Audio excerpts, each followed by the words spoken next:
ఒక death certificate తీసుకుంటే లంచం, ఒక బర్త్ సర్టిఫికేట్ తీసుకుంటే లంచం, ఒక భూమి పాస్బుక్ రావాలంటే లంచం, ఒక భూమి పట్టా చేయించుకోవాలంటే లంచం, ఒక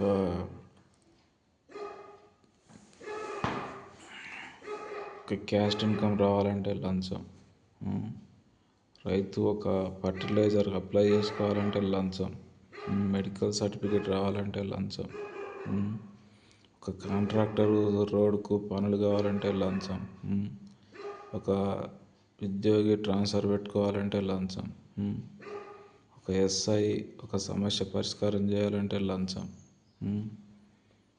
ఒక సామాన్యుడు పోలీస్ స్టేషన్కి వెళ్తే లంచం, భూమి తగాదాలుంటే పెద్ద మనుషుల మధ్య లంచం, భూ గొడవలుంటే పెద్ద మనుషులతోటి సమస్య పరిష్కరించడానికి లంచం, విఆర్ఓ భూమి పట్టా ఇవ్వాలంటే లంచం, విఆర్ఏ డెత్ సర్టిఫికేట్ ఇవ్వాలంటే లంచం, ఒక మెడికల్ సర్టిఫికేట్ తీసుకురావాలంటే లంచం, ఒక మెడికల్ షాప్ పెట్టుకోవాలంటే డ్రగ్స్ ఇన్స్పెక్టర్ కాడికి పోతే లంచం, భూభారతిలో భూమి యాడ్ చేయించాలంటే లంచం,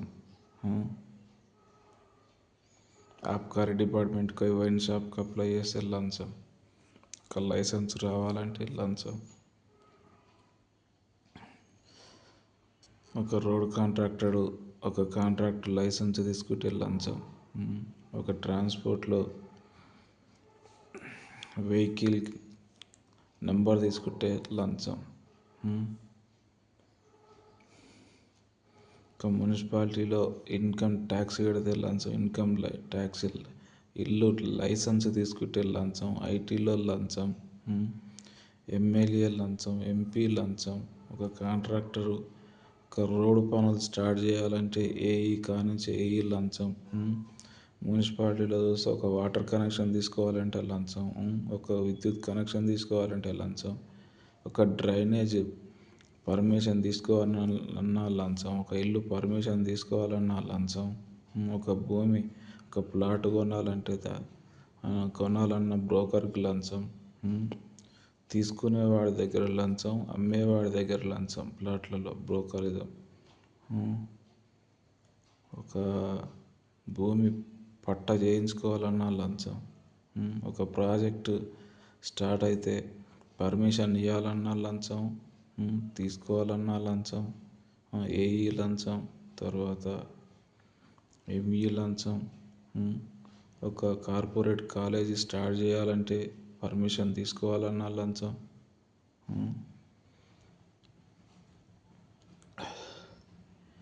కార్పొరేట్ కాలేజీ చెకప్ చేసిన లంచం,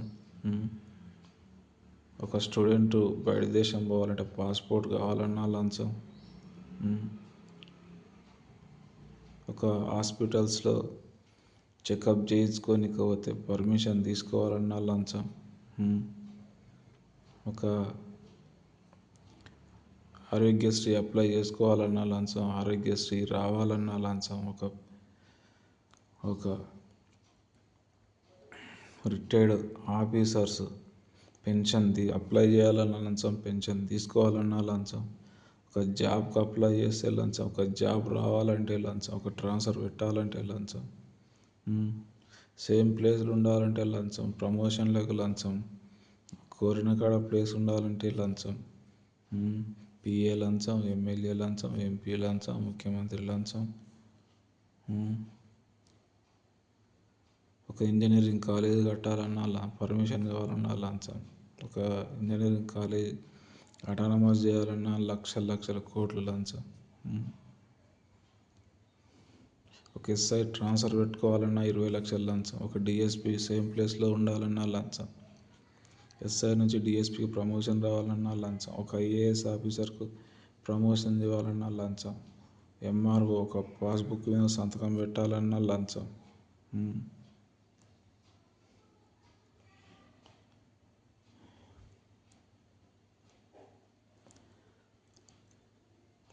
ఒక రోడ్డు మార్కు చేయాలన్నా లంచం, ఒక బస్ స్టాండ్లో ఒక షాప్ పర్మిషన్ తీసుకోవాలన్నా మున్సిపాలిటీలో లంచం, కరెంటు పర్మిషన్ ఇంటికి కరెంటు పర్మిషన్ తీసుకోవాలన్నా ఏఈకి లంచం, సబ్ లైన్కి లంచం, లైన్మెన్కి లంచం, ఒక స్తంభం ఎక్కాలన్నా లంచం. ఆబ్కారీ డిపార్ట్మెంట్లో వైన్స్కి పర్మిషన్ తీసుకోవాలన్నా లంచం, ఒక బార్ పర్మిషన్ తీసుకోవాలన్నా లంచం, పర్మిషన్ ఇవ్వాలంటే లంచం. ఒక ప్రిన్సిపాల్కు ప్రమోషన్ వస్తే 8 లక్షలు లంచం ఇస్తేనే ప్రమోషన్ వస్తుంది గురుకుల శాఖలో.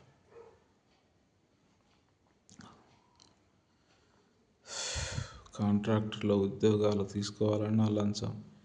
డిఎస్సిలో పోస్టులు పడితే మార్కులు ఎక్కువ వచ్చినోడికి జాబు రాదు, మార్కులు తక్కువ వచ్చినోడికి జాబ్ వస్తుంది. లంచం ఇచ్చినోడికి జాబ్ ఉంటుంది. ఒక డిఎస్పి కొడుకు డిఎస్పి పోస్ట్ కోసం గ్రూప్ 2లో 3 కోట్ల రూపాయలు లంచం తీసుకొని అతనికి పొట్ట జీల్స్ అక్షరం రాదు, అతనికి ఇవాళ డిఎస్పి పదవి. లంచంతో లంచగొండితనం. ఇవాళ లంచాలతో చూస్తే తెలంగాణ నెంబర్ 1 ప్లేస్లో ఉంది. రెవెన్యూ డిపార్ట్మెంట్లో లంచం, హాస్పిటల్స్లో లంచం. అవినీతి అనేది విపరీతంగా పాతుకుపోయింది. మూలాన కోశాన ఎన్ని ఏసీబీ దాడులు చేసినా, ఎన్ని చేసిన అకౌంట్లు చెక్ చేసినా కూడా ఏదో విధంగా తీసుకుంటూనే ఉన్నారు లంచాలు. లంచం తీసుకున్నాడు రైతు, లంచం తీసుకున్నాడు డ్రైవర్. వీళ్ళిద్దరు తప్ప అందరు లంచగొండితనం. చూడండి,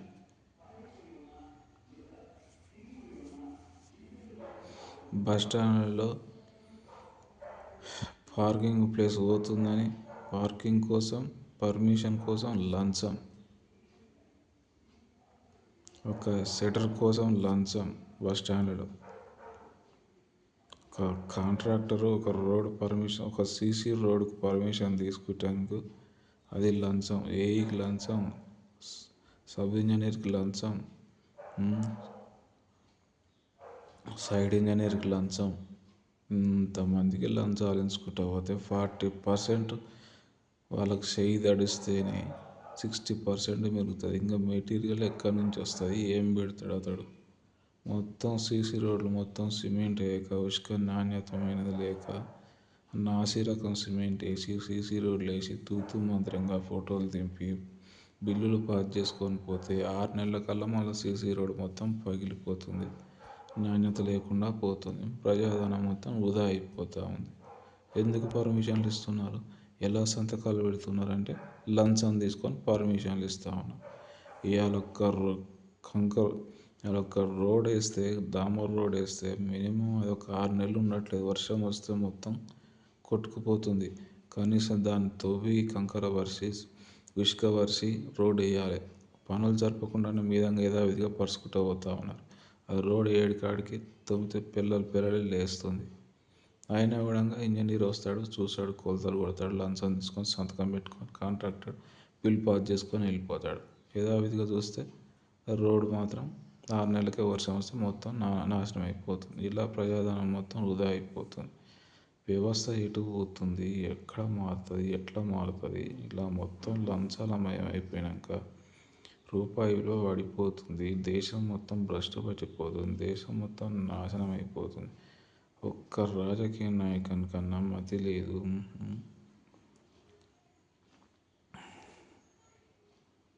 ఎందుకు ఇట్లా? ఎప్పుడు మార్పు వస్తుంది? ఎన్నడూ మారుతుంది? ఎలా ఈ వ్యవస్థ బాగుపడాలంటే చిన్న చిన్న యూరోప్ దేశాలు అసొంటివి బాగుపడుతున్నాయి.